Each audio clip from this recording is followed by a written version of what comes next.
ఇవన్నీ అవతల ప్రతిపక్ష పార్టీ చెప్పినప్పుడు నువ్వు రిపేర్ చేసుకోవాలి. కాబట్టి అది గవర్నమెంట్ చేయాల్సిన డ్యూటీ కాబట్టి, పని కాబట్టి. కానీ ఇక్కడేం జరుగుతూ ఉంది? నేను చెప్పనివ్వను, నేను ఎవరి స్వరము విననివ్వను, నీకు 5 నిమిషాల కన్నా ఎక్కువ మైక్ ఇవ్వను అని నువ్వందకు నువ్వే డిక్టములు పాస్ చేస్తూ ఉంటే ఏ రకంగా అసెంబ్లీలో ప్రతిపక్షం అన్నది మాట్లాడగలుగుతుంది, స్వరం ఇవ్వగలుగుతుంది? ఇప్పుడు మీరే అన్నారు 1.5 2 గంటలు పట్టింది సార్ అని. మరి 1.5 2 గంటలు పడుతుంది. మరి ఇవన్నీ నేను మాట్లాడిన మాటల్లో ఏదైనా ఒకటన్నా వేస్ట్ మాట ఏమన్నా ఉందా? బడ్జెట్కి సంబంధించిన డాక్యుమెంట్సే చూపించినాను, బడ్జెట్కి సంబంధించిన అంశాలే ప్రస్తావించినాను. మరి టైం పడుతుంది. మరి ఇంక పట్టుకోకున్నట్టుంటుంది చెప్పు. మరి వినాలా?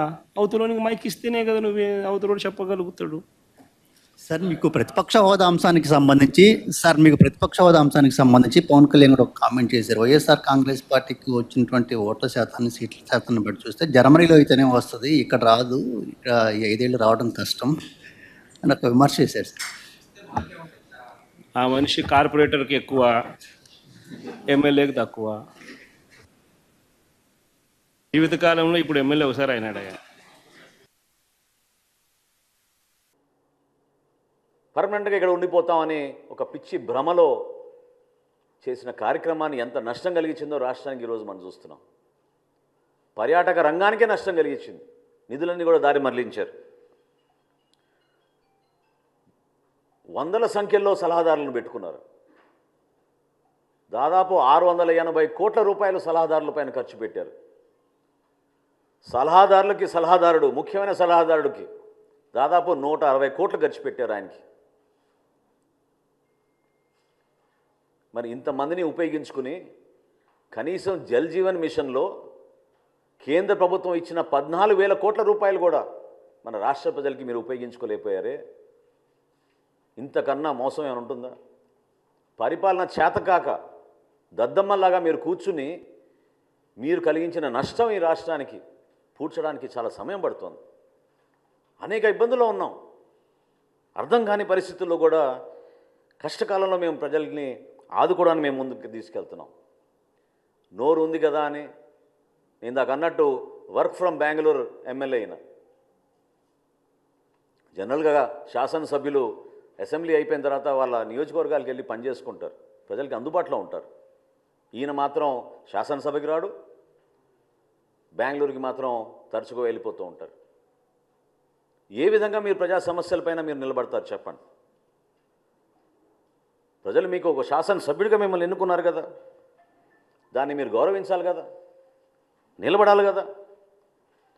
ఇవన్నీ విస్మరించి కేవలం ఇట్లా ప్రెస్ మీట్లు పెట్టి మీ క్రిమినల్ మైండ్, అంటే నేను అనేది ఈరోజు పవన్ కళ్యాణ్ గారిని ప్రత్యేకంగా టార్గెట్ చేయాల్సిన అవసరం దేనికోసం వచ్చిందంటే తన రాజకీయ ప్రస్థానంలో ఈ విధంగా ఆయన ముందుకెళ్తూ ఉంటాడు. ఒక క్రిమినల్ మైండ్. మేము కూడా అనొచ్చు కదా, నువ్వు కోడి కత్తికి ఎక్కువ గొడ్డలికి తక్కువ అని. ఏ విధంగా బాబాయ్ హత్య జరిగిందో అందరికీ తెలుసు కదా. ఇది పద్ధత? ప్రజాస్వామ్యంలో మీరందరూ కూడా ప్రత్యేకంగా ఒక పద్ధతి ప్రకారంగా మాట్లాడుకోవడం అలవాటు చేసుకోవాలి.